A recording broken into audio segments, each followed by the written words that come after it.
அந்த 40 உயிர் போன பிறகும் கூட குற்ற உணர்ச்சியோ உறுத்தலோ ஒரு நம்மளால் நிகழ்ந்துச்சுங்கிற அந்த எண்ணமோ அவருக்கு இல்லை, துள்ளி கூட கிடையாது. ஒரு தலைவன் போலவும் நடந்துக்கல, ஒரு நல்ல மனிதன் போலவும் நடந்துக்கல. நியாயமாக காவல்துறை என்னை கிளம்ப சொல்லிச்சுங்கிறாரு. யார் சொல்கிறா? தாவேக்கா தரப்பில் விஜய் கிளம்ப சொன்னதா சொல்கிறாங்க. ஆதவர்ஜுனா நேற்று பிரஸ் மீட்ல அதுதான் தாவேக்கா சொல்கிறாங்கல்ல விஜய் கிளம்ப சொன்னாங்கன்னு.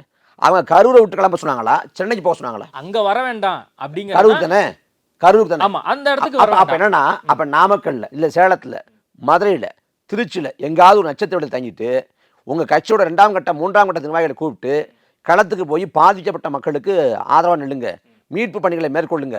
இறந்துருந்தாங்கன்னா அவங்க வீட்டில் ஒரு மகன் போல இருந்து அந்த ஈமச் சடங்கு பண்ணுறதுக்கான ஏற்பாடுகளை பண்ணுங்க. அவங்கள்ட்ட காசு இருக்கோ இல்லையோ தெரியல, அதை பண்ணுங்கன்னு நீங்கள் முடிக்க விட்டுக்கணும். நானும் 2 நாளில் 3 நாள் களத்துக்கு வரேன்னு சொல்லியிருக்கணும். ஆனால் தாவேக்காவை சேர்ந்த எந்த ஒரு நிர்வாகியும், நான் மருத்துவமனை நான் போயிருந்தேன், ஒரு ஆள் கூட அங்கே கட்சிக்காரன் கிடையாது. அத்தனை பேரும் அலைபேசி அணைச்சி வச்சுட்டு ஊரை விட்டு ஓடிட்டாங்க. 2ஆம் கட்ட 3ஆம் கட்ட எல்லா நிர்வாகிகளும். புஷியானந்தே போயிட்டு இப்போ தானே வந்தார், அப்பே ஓடிட்டாரு. அப்ப யாருமே இல்லையே. இந்த பண்டிகை காலத்தை அடையார் ஆனந்த பவன் இனிப்புகளுடன் கொண்டாடி மகிழுங்கள்.